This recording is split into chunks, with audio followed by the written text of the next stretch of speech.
Magandang araw mga katabang. So ang ganda ng view natin, no? Nasa riverside kami dito sa Velasco. So ngayon po nandito kami kay Nanay Amelia Miday Saison.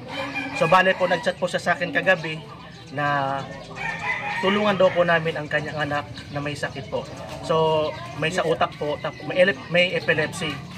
So ngayon po kasama ko po yung Team Bicol Family at sa mga Team Puso International.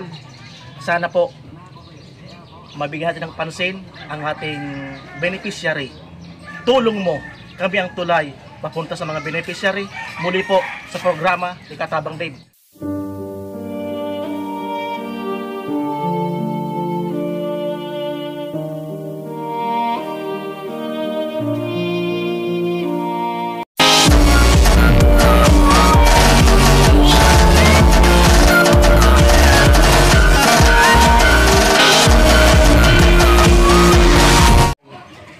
Kumusta po?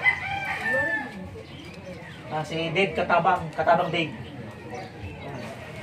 So, ilang taon po kayo? Ako po, 44. Ako rin, 44. Ahit ka pa sa akin ng 2 years. 44. Opo. Si ano po? Ilang 4 taon na po? years old.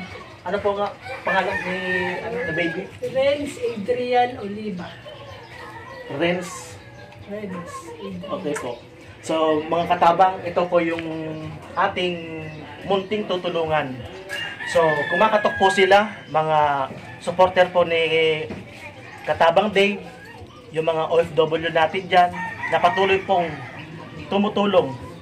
Nandito po, ang bata, kumakatok po sa puso natin, sa bawat isa po sa atin, na sana po, mabigyan natin ng kahit konting biyaya ngayong papalapit pong Pasko.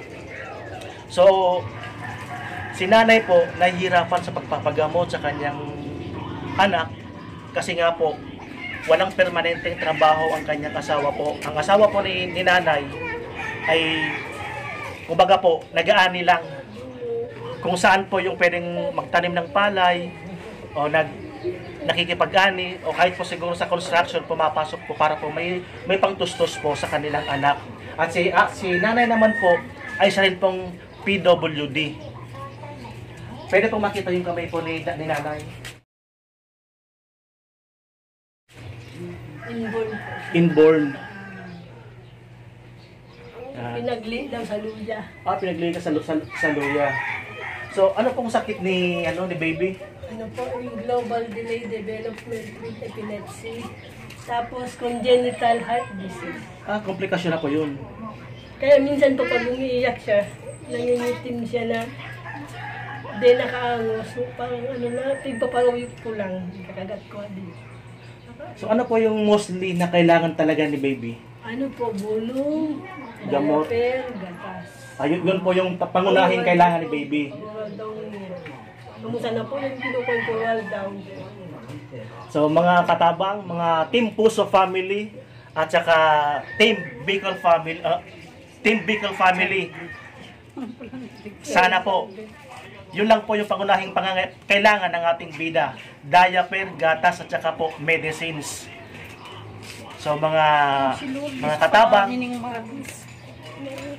muli po, maraming salamat po sa pagsama sa amin.